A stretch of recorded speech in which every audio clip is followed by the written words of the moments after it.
Hello and welcome to the show. I'm here on Forza Horizon 2.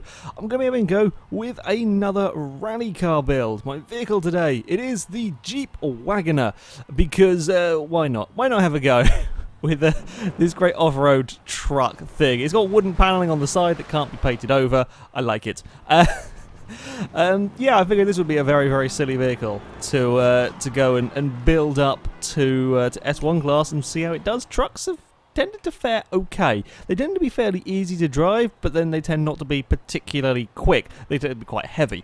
But I'm having a sneaking suspicion this might actually be quite good for building up to S1 class, because it starts off very, very low PI wise. It's only sort of mid-D class. It is one of the lowest PI starting off vehicles, so we should have plenty of room for upgrades. Now, the rules for the rally car build series, in case you've forgotten, it's been a little while since I've done one of these. The tyres, they must be the Storm Island off-road tyres. Admittedly, they are not as good as the race tyres for off-roading. It's a strange thing about Horizon, but that was the rules when I set up this series, so we're carrying on with these rules. So we have to have the off-road tyres, we have to have the off-road gearbox, which will give the car some decent gear ratios. Occasionally it goes a bit derpy.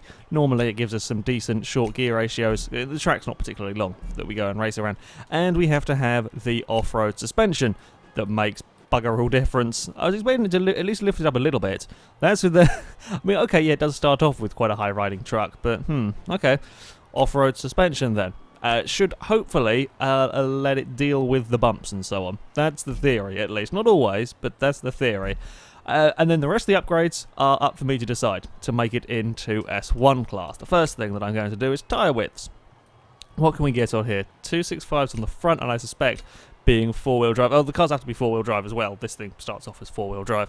The front tyre widths, 265s. I'm guessing the rears will be the same, because it's a four-wheel drive car, they tend to be that way. Yeah, not the biggest of tyres. The cars that have gone quickly, the cars that lead the table, a Lamborghini Countach, a Dodge Viper, and a Shelby Cobra have all had very, very big tyres. This has got skinny little tyres. I mean, I don't expect this to challenge the top of the table. I would be astounded if this challenged the top of the table. Yeah, the tyres, I don't think we're quite going to have the grip that I want. I mean, it's a truck though, let's face it. It's never going to be the grippiest of things. Weight reduction is also going to be very important, as you can see. The weight, we're starting off at 4,400, £3,500. It's still going to be on the heavy side. Doesn't mean that it won't go quickly necessarily. The Tesla is somewhere around the top 10 in the rally car builds, and that was a massively heavy vehicle. We're going to want these handling parts as well. We're going to want it to handle as nicely as possible. Roll cage. Roll cage will add weight, yes, but it does stiffen up the chassis. And on a vehicle like this, I suspect that could be quite useful. I won't put it on sort of sports cars and so on, because in S1 class, they don't really need it. But I'm thinking I might go for it in the... I mean, this thing's going to be heavy. 200 pounds is not... It's not going to make a huge difference weight-wise, and I think the extra chassis stiffness, could come in handy. Now, power-wise, we're going to want lots of power, of course, to get this into S1 class. Easiest way to do it, of course, is to swap out the standard engine. I'm pretty sure that standard engine won't even get us into S1. I'm fairly sure it won't. So we're going to go for the 6.2 litre V8. Common engine being used in most vehicles, I'll be honest. Weight-wise, we lose a little bit of weight, putting this in about 100, not even 100 pounds, 50 pounds, sticking in that V8. Sure, and then we can go for the route of turbocharger or supercharger. I'm just thinking keeping weight down at this instance. The turbochargers add a little less weight, so we will go with them. We will bugger it. We'll stick. Have we got any cool aero parts? No, we don't. That's slightly. We don't have any cool sort of interesting body kits. The front split is just adding a little bit more plastic on the front there.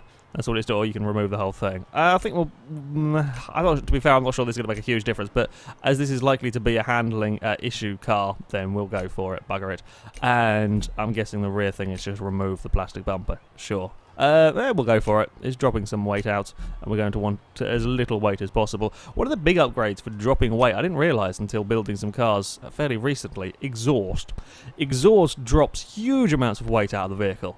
It's a really very, very big drop in weight. So when you're trying to build a car up and you're picking what engine parts, certainly if you want to drop some weight out of it, exhaust is the first thing to go for. I find myself going for this, for the exhaust as the first thing a lot now. If we go for something like turbochargers, these are going to add weight as you put bigger and bigger turbos on it.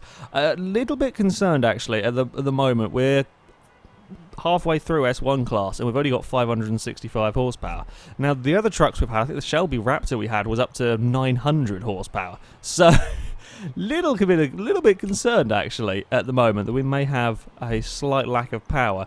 Now I could faff around with them. Screw it. We're just going to go for the turbos. Add in 100 horsepower. It's added a little bit of weight, but it's not too much. Now you can sometimes get away with adding these that doesn't add a huge amount, because these add a bit of weight onto it, so you can they don't add a huge amount of PI, but you can get a lot of power out of them because of the weight gain. So I'm thinking we may go for that actually. 706 horsepower, 714 torque.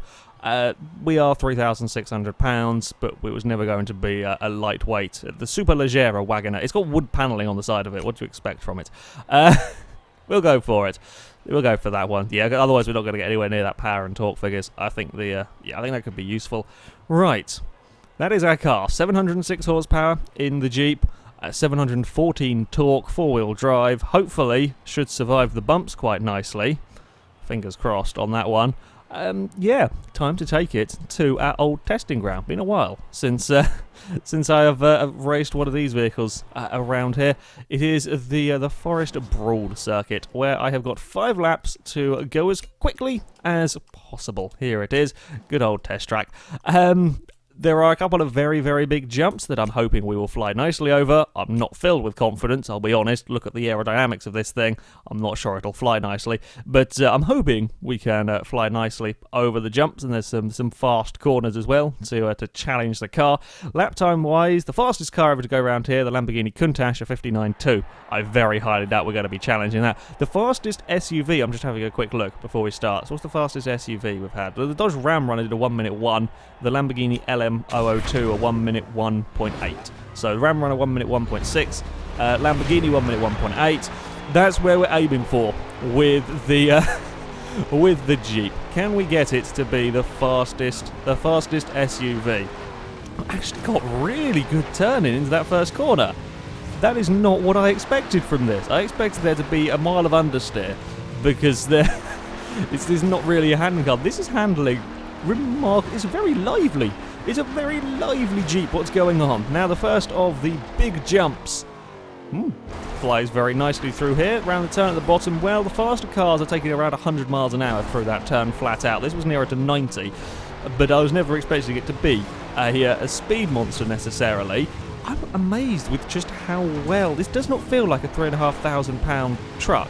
This feels more of a sports car, in all honesty, which is that's a very strange thing to say about a Jeep Wagoneer, but it feels incredibly lively. Now, again, across this next jump, I've actually taken that a little bit awkward on the takeoff. You want to be, if you go too far to the right on that part of the track, you tend to have a problem. So we're going to avoid going over there. I forgot to look at the top speed when I go. It's not going to be the quickest car we've ever had. About 130, 135, 136. That's kind of the average. Some cars may get up towards the 140 mile an hour mark down that start-finish straight. This handles incredibly. It's really very good. Okay, I got it a bit wrong through the turn there. There's a little bit of oversteer, but nothing too bad. Can we keep it nailed down? The problem is we just lose that little bit of speed. Oh dear. Okay, we're fine. We've sorted out the issues. You just lose a little bit of speed when you land that. Oh, we're on 2 wheels. No, bad Jeep. There we go. We're fine. We've had a small crisis moment through that. Through them a couple of turns. It behaves peculiarly sometimes on the bumps, but when it's not on the bumps, we are quite good. Oh dear. No. Don't front flip. Thank you. That's not going to down the front plastic splitter any good, but I think we're okay. Straight line speed we're likely to struggle on. Yeah, we're barely getting 130. perhaps slightly unsurprisingly, struggling straight line speed because it's too heavy, basically. We've got a little bit of a bump on the wall. Yeah, acceleration and straight line speed is not good, but handling-wise, it doesn't feel anything like it should do. Now, this is the bit that we've got to be careful on. The problem is that throwing me up in the air is losing me speed. If it could land nice and smoothly, we would probably be okay.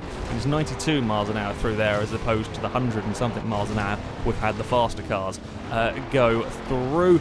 This time we're much neater around that particular turn, and we're neater into this final. The final turn is about the only slow speed, well, I guess the final turn and the first turn are the only real slow speed corners on the track here. Got to make sure, it's very easy to get carried away with all the medium speed and high speed stuff that you deal with, that you don't just overshoot them corners. We're on for a better lap this time. I'm not sure it's going to be, oh, it is a good lap, 1:13 from the from the Wagoneer. Yeah, we're not likely to challenge into the 59s, but that's still a good lap from this vehicle. The question is, can I get it to go any quicker?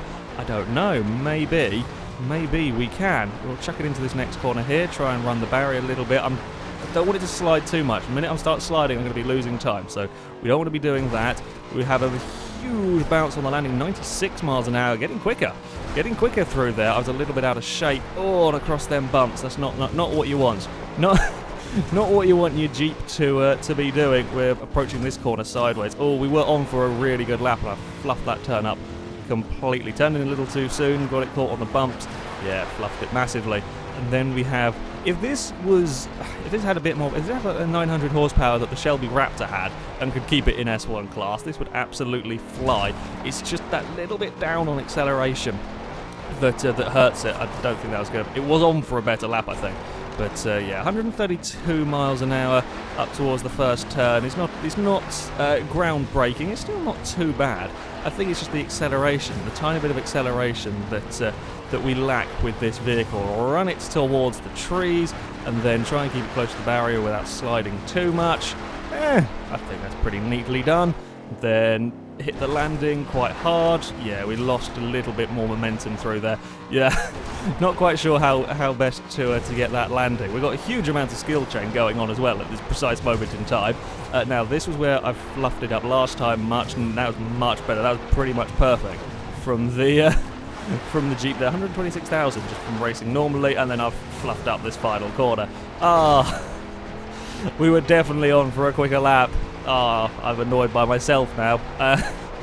We were on for, I'm pretty sure we were on for a 1 minute point something on that final lap. Yeah, it's all gone. It's all gone wrong. Oh, kept it out of the trees.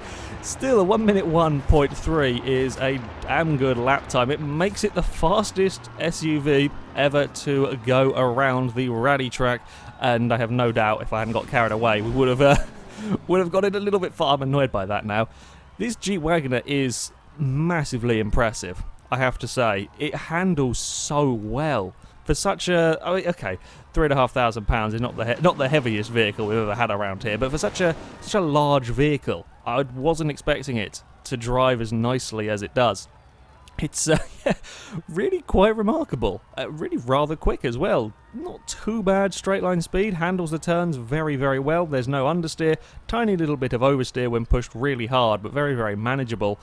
I really like this. I am astounded with just how good it is. Only slight problems can be the landings of the jumps do bounce it around a little bit. When you're bouncing it, you lose a bit of momentum going into a few of the corners. That can be a little problematic here and there, but a very solid choice of off-road vehicling, this one. I did not expect it to be anywhere near that good, but there we go. That is it for this rally car build. Thank you very much for watching, everybody, and until next time, goodbye.